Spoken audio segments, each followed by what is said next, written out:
मैं सासाराम में हूँ।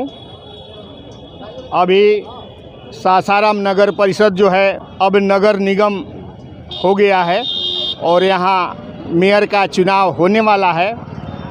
यहाँ राजनीतिक गलियारों में देखा जा रहा है कि चर्चाओं का बाज़ार बहुत गर्म है और आज हम मिलते हैं एक सिंहासन सिंह अधिवक्ता हैं जो काफ़ी राजनीतिक में सक्रिय भूमिका निभाते रहे हैं और आज इनकी भी इच्छा है कि हम जो है चुनाव मेयर का लड़ेंगे। तो मैं उनसे आपको मिलवाता हूं, आप इनसे सुनिए इनका क्या मंतव्य है। पत्रकार साहब, आपसे मैं यह जानकारी देना चाहता हूं कि सासाराम अति प्राचीन नगरी है, जो इसका नाम सहसराम पड़ा है, जिससे बाद में चलकर सासाराम हो गया। यह इसका इतिहास मौर्य वंश के समय से है।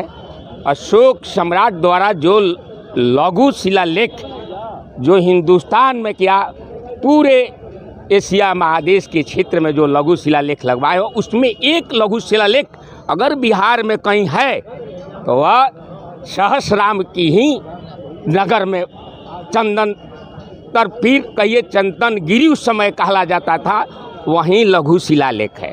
उस लघु शिलालेख से प्रमाणित होता है कि यहाँ बहुत बड़ा बौद्ध संघ का सहस्त्र बौद्ध संघों का आश्रम था, यानी उसको सहस्त्र संघाराम था, जिसका अपभ्रंश होते हुए सहस्त्राम हो गया।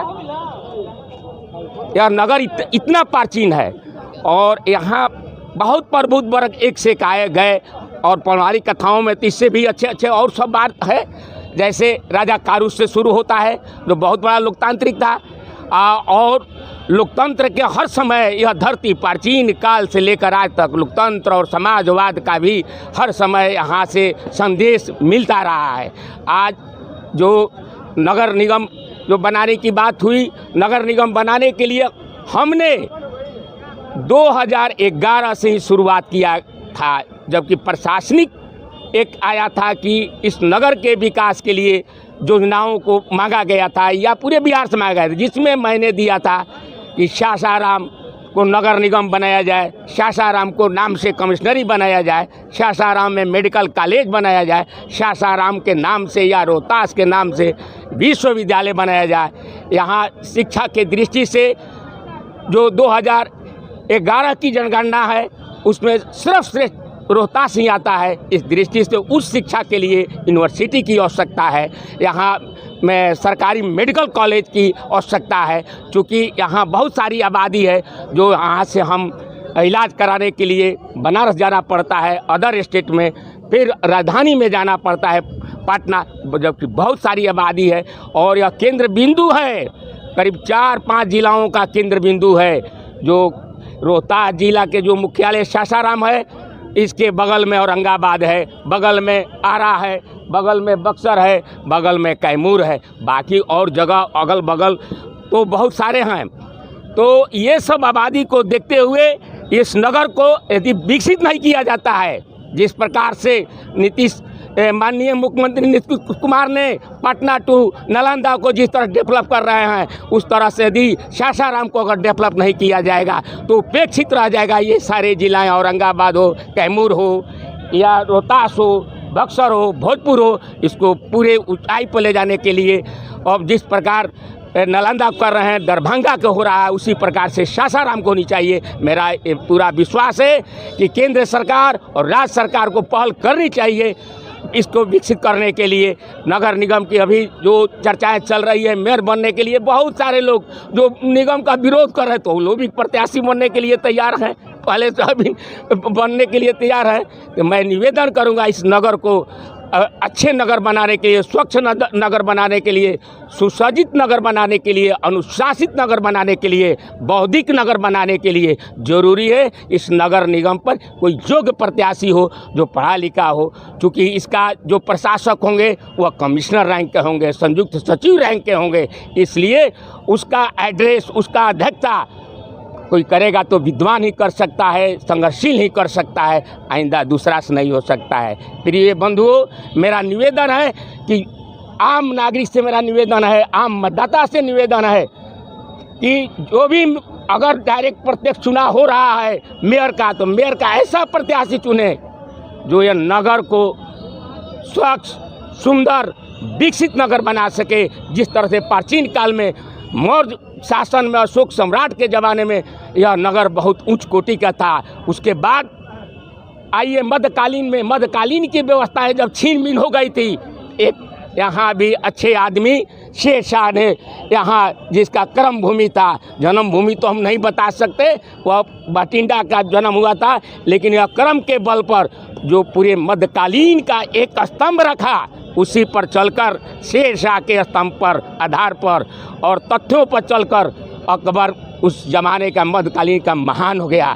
और मध्यकालीन में शेरशाह के ज़माने में इसको हम लोग प्रशासनिक नगर से, यह था कि प्रशासनिक नगरी है, प्रशासन करने वाला नगर है। इसलिए मैं चाहता हूँ ऐसे जो को मेयर को चुनाव में प्रत्याशी होना चाहिए या आम जनता को चुनाव करना चाहिए, जिससे इस नगर का उस ऊंचाई पर ले जाए सके। जिस जमाने में प्राचीन काल में अशोक सम्राट भी इस नगर को नमन करता था, इसी नगर से होकर, जब उस समय में अधिनायक कहा जाता था, गवर्नर था उज्जैन का, मानी कि अवंती राज्य का, जिसका राजधानी उज्जैन था, इसी नगर से होकर जाता था प्रयाग, और प्रयाग से रूपनाथ होते हुए उज्जैन पहुंचता था। मित्रों, उस समय जो समाजवाद की धाराएं चल रही थी, ऐसा अभी धरती पर कहीं समाजवाद नहीं आया।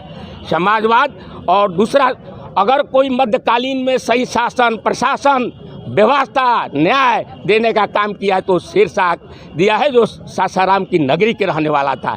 इसलिए बंधुओं, वो आदर्श को मानते हुए जो निगम का चुनाव हो, मेयर का चुनाव हो, वह चुनाव ऐसे योग्य आदमी के हाथ में होना चाहिए जो नगर का प्राचीन से लेकर मध्यकालीन की व्यवस्थाओं तक बना सके।